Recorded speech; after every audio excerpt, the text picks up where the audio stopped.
Muif Muhammad Faris Syamil Hussein, nombor matrik 13 DKA 19F1148. Assalamualaikum warahmatullahi wabarakatuh. Nama saya Muhammad Fahmi Ashraf Benza, nombor matrik 13 DKA 19F1068. Assalamualaikum warahmatullahi wabarakatuh. Nama saya Muhammad Irsyad bin Rusidi, nombor kad matrik 13 DKA 19F1163. Assalamualaikum warahmatullahi wabarakatuh. Nama saya Amin bin Muhammad, nombor matrik 13 DKA 19F1143. Assalamualaikum. Nama saya Ahmad Taqiyuddin bin Barusyah, nombor matrik 13 DKA 19F1203. Hari ini saya akan terangkan tentang rancangan perniagaan saya. Poin yang akan saya terangkan dalam rancangan perniagaan ini ialah pengenalan. Seperti yang mana anda tahu, industri kerepek merupakan bidang yang semakin berkembang di Malaysia. Ianya bermula dengan minat yang mendalam terhadap pembuatan makanan dan pesanan yang diterima secara kecil-kecilan. Saya dan rakan-rakan telah mengambil keputusan untuk mengorak langkah secara lebih serius dan seterusnya bercadang untuk mengembangkan lagi perniagaan kami. Selaras dengan hasil kerjaan, iaitu untuk menghasilkan lebih ramai usahawan-usahawan yang di luar sana untuk memperluaskan produk makanan yang halal.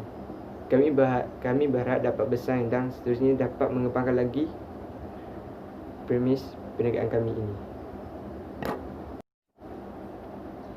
Aktiviti utama perniagaan kami ialah menjual kerepek berperisa, iaitu Frankie Crispy.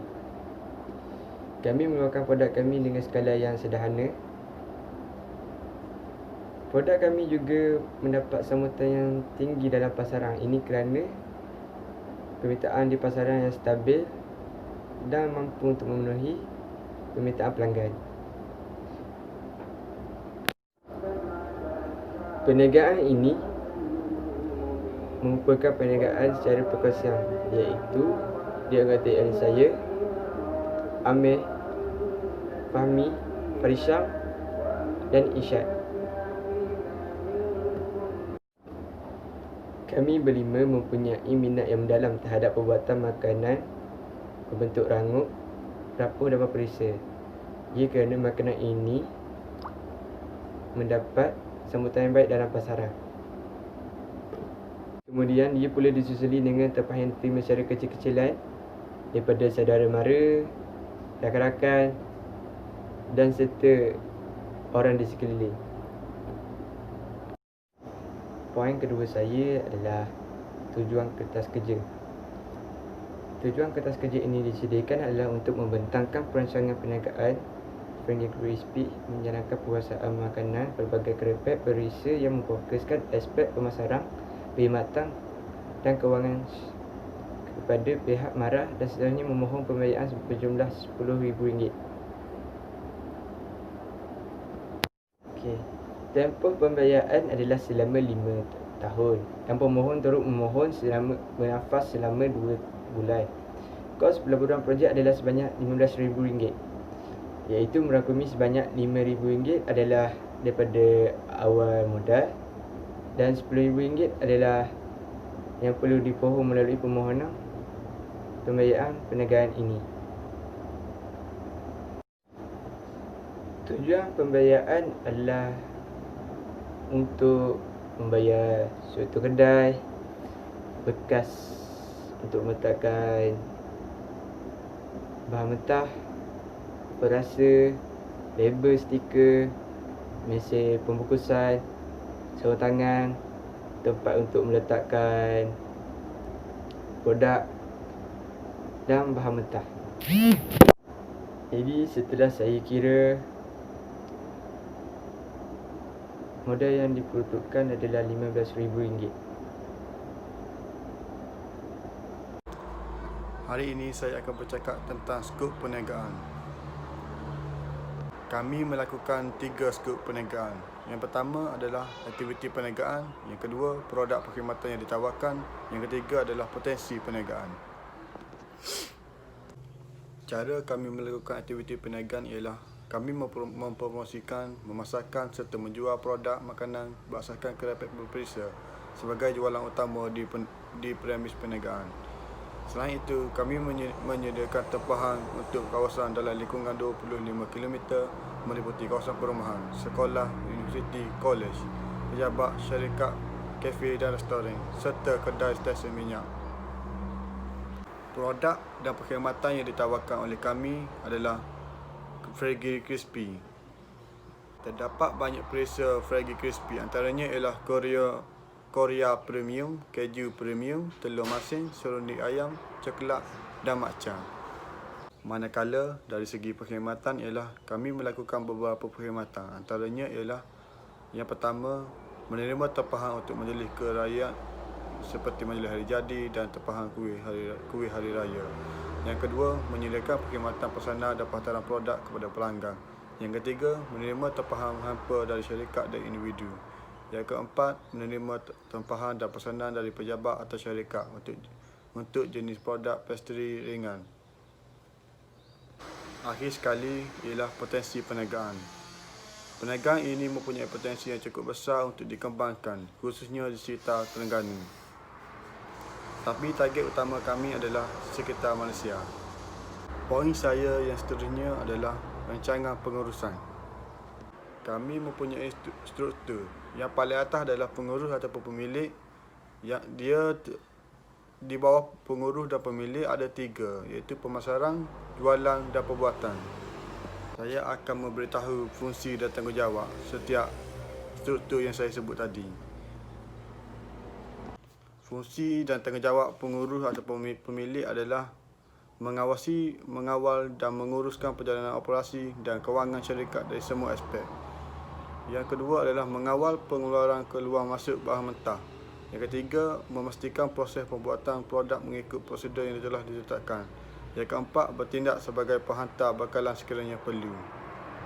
Fungsi dan tanggungjawab bahagian pemasaran ialah yang pertama, terdiri dari pengurus dan pekerja sebagai kumpulan pemasaran. Yang kedua, merangka program-program promosi yang bakal dijalankan di lingkungan kawasan sasaran. Yang ketiga, mencari pasar-pasaran dan produk baru yang berpotensi untuk diperkenalkan kepada pelanggan. Yang keempat, mewujudkan dan merangka satu sistem di mana pelanggan dan syarikat dapat menjalinkan suatu hubungan yang berkekalan. Fungsi dan tanggungjawab bahagian pembuatan pula ialah yang pertama, terdiri daripada pekerja sambil disilakan oleh penyelia. Yang kedua, memastikan kualiti produk sentiasa dalam kawalan dan berada pada tahap yang terbaik. Yang ketiga, memastikan stok bahan mentah sentiasa mencukupi.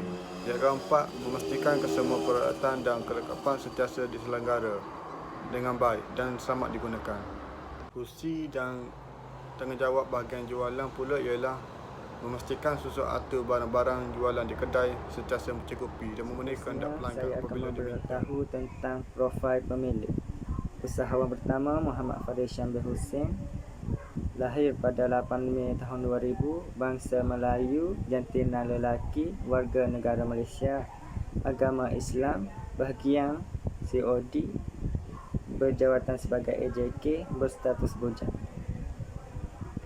Seterusnya, usahawan kedua Muhammad Fahmi Ashraf bin Zul, lahir pada 26 Julai tahun 2001, bangsa Melayu, jantina lelaki, warga negara Malaysia, agama Islam, bahagian promosi, jawatan sebagai setiausaha, berstatus bujang. Usahawan ketiga Ahmad Taqiyuddin bin Badrusyam, lahir pada 24 September tahun 2001, bangsa Melayu, jantina lelaki, warga negara Malaysia, agama Islam, bahagian pemasaran, jawatan sebagai bendahari, berstatus bujang.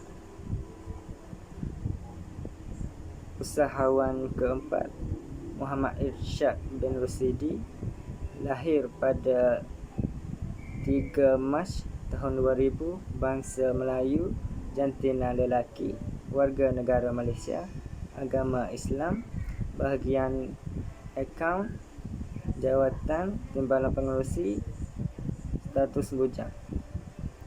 Dan yang terakhir, usahawan kelima Amir bin Muhammad, lahir pada 27 Oktober tahun 2001, jantina lelaki, bangsa Melayu, warga negara Malaysia, agama Islam, bahagian pengurusan, jawatan sebagai pengerusi, status bujang. Saya akan menerangkan tentang poin pemasaran. Jadi yang pertama saya akan menerangkan tentang poin rancangan, teknikal dan pengeluaran. Poin pertama ialah harta tetap dan peralatan yang dimiliki. Maksudnya ialah barang-barang yang perlu ada ketika ingin membuka kedai. Jadi pihak kami menyediakan barang seperti mesin untuk membuat produk kami, dan kami menyediakan bahan mentah untuk produk kami, dan juga peralatan komputer seperti ingin memasarkan produk menggunakan komputer, menggunakan alam maya. Jadi kami menyediakan peralatan tersebut. Jadi poin kedua ialah harta tetap kelengkapan yang diperlukan, iaitu bermaksud belanja permulaan untuk membuka sebuah kedai. Jadi contoh pembelanjaan awal ialah memerlukan lesen PBT, kita perlu membayar untuk mendapatkan lesen, dan deposit kedai, deposit atau sewa kedai, pembukusan, dan iklan dan promosi. Seterusnya ialah stok bekalan bahan mentah. Stok bekalan bahan mentah ini kami pantau dari kuantitinya dari masa ke semasa supaya tidak mudah rosak. Seterusnya ialah memastikan bahan mentah kami berada dalam keadaan baik dan berkualiti. Ini kerana untuk memastikan produk kami sentiasa sedap dan juga baik untuk dimakan. Kami akan melakukan penghantaran apabila pelanggan memesan 2 balang ke atas, dan kami akan mengenakan cas sebanyak RM2 dalam satu penghantaran. Seterusnya ialah aset tetap. Aset tetap ini bermaksud barang-barang yang perlu ada di dalam kedai kami. Contoh yang pertama ialah barang dapur seperti kuali, oven untuk membuat produk kami, freezer untuk menyimpan bahan-bahan mentah, dan juga mixer. Mixer ini ialah untuk menggaul perisa-perisa yang kami ada untuk menghasilkan produk kami. Seterusnya ialah harga produk kami. Harga produk kami ialah RM12 satu balang, dan kami juga menyediakan perkhidmatan penghantaran produk kami di kawasan Marang dan juga Kuala Terengganu. Seterusnya saya akan menerangkan tentang pemasaran. Pemasaran kami memasarkan produk kami di kedai dan juga di atas talian. Contohnya di atas talian ialah Instagram kami, Facebook kami, WhatsApp dan lain-lain lah. Seterusnya ialah sasaran pelanggan. Sasaran pelanggan kami di dalam internet dan juga penduduk sekitar, dan juga orang-orang yang lalu di sana kerana kedai kami berada di tepi jalan. Seterusnya ialah kawasan. Kawasan kedai kami berhampiran dengan balai polis dan juga bandar Marang. Seterusnya adalah program perniagaan. Nama syarikat kami adalah Frejas Crispy, iaitu syarikat kami beroperasi di Marang, Terengganu. Perniagaan kami adalah secara perkongsian, iaitu mempunyai 5 ahli dalam syarikat kami. Modal yang kami peruntukkan untuk permulaan syarikat kami adalah sebanyak RM15,000. Seterusnya adalah penutup. Yang pertama adalah kami begitu yakin bahawa perniagaan kami ini akan memberikan peluang yang sangat lumayan kepada kami. Yang kedua pula, kami telah membuat terlebih dahulu kajian terhadap perniagaan ini sebelum kami membuat perniagaan ini, bagi tujuan untuk mencapai target yang telah kami rangkakan.